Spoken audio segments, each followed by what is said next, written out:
బ్రహ్మ విద్య. హిరణ్మయ కోశంలో ఈ బ్రహ్మ విరజంగా నిష్కలంగా భాసిస్తుంది. అది అత్యంత పరిశుభ్రం, వెలుగులకే వెలుగు అని ఆత్మవేత్తలు చెబుతున్నారు. అక్కడ సూర్యుడు ప్రకాశించడు, చంద్రతారకలు ఉండవు, మెరుపులు ఆనవు. అది ఒక్క మహాగ్ని. దాని కాంతులతోనే మిగతావి కాంతిమంతులవుతాయి. అది బ్రహ్మ. ముందు వెనక అన్ని వైపులా, కింద పైన అంతటా బ్రహ్మ. ఈ విశ్వమే బ్రహ్మ. ఇటువంటి అనుభవం ఏ యోగీశ్వరుడికి కలుగుతుందో అతడు కృతార్థుడు, అతడు సర్వోత్తముడు, అతడే బ్రహ్మభూతుడు, ప్రసన్నాత్ముడు. అతడు దేనికి శోకించడు, దేనిని కాంక్షించడు. తనకు భిన్నంగా రెండవది ఉన్నప్పుడు, ఉంది అనుకున్నప్పుడు కదా భయం వేసేది. అటువంటిది లేకపోవడం వల్ల బ్రహ్మవేత్తు దేనికి భయపడడు. అతడి వియోగం నాకు లేదు, నా వియోగం అతడికి లేదు. నేనే అతడు, అతడే నేను. ఇది నిశ్చయం. అతడిని దర్శించడమే నన్ను దర్శించడం. పర్వతరాజ, నిజానికి నేను తీర్థక్షేత్రాలలోనూ కైలాస వైకుంఠాలలోనూ మరెక్కడో లేను. బ్రహ్మజ్ఞానుల హృదయ పద్మాలలో స్థిరంగా నివసిస్తుంటాను. నాకు కోటి పూజలు చేసినందువల్ల వచ్చే ఫలం ఒక్కసారి అర్చిస్తే చాలు దక్కుతుంది. అతడి వంశం అంతా పవిత్రమవుతుంది. అతడిని కన్న తల్లి ధన్యురాలు అవుతుంది. భూదేవి పుణ్యవతి అవుతుంది. మనస్సును చిచక్తతో లయం చేయడమే సారాంశంగా బ్రహ్మజ్ఞానం అంటే. అడిగావు కనుక చెప్పాను, నువ్వు యోగ్యుడివి కనుక చెప్పాను.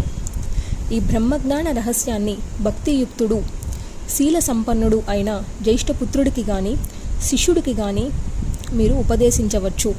దేవుడు పట్ల, గురువు పట్ల సమానంగా ప్రగాఢమైన భక్తి కలిగిన వాడికి తప్ప ఇతరుడికి ఇది ఉపదేశించకూడదు.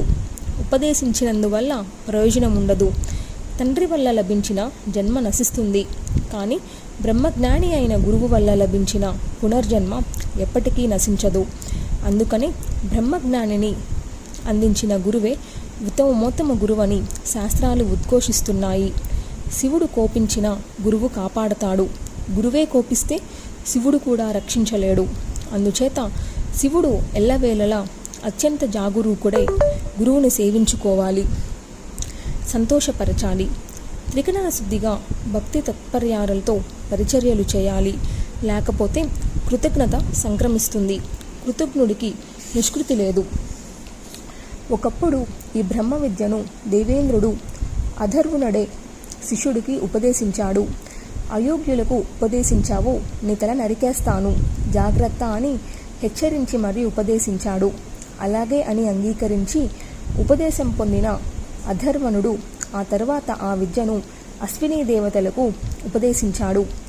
ఇది తెలిసి ఇంద్రుడు ఉగ్రుడై వజ్రాయుధంతో అధర్వణుడి శిరస్సు ఖండించాడు. అశ్వినీ దేవతలు వైద్యులు కనుక శిరస్సును మళ్ళీ అతికించారనుకో, అది వేరే సంగతి. కానీ నగేంద్ర, అతి సంకట సంపాద్య ఈ బ్రహ్మ విద్య లభించిందో జన్యుడైనట్టే, కృతకృత్యుడైనట్టే. బ్రహ్మజ్ఞానం కడుగడు దుర్లభమని గ్రహించాడు హిమవంతుడు.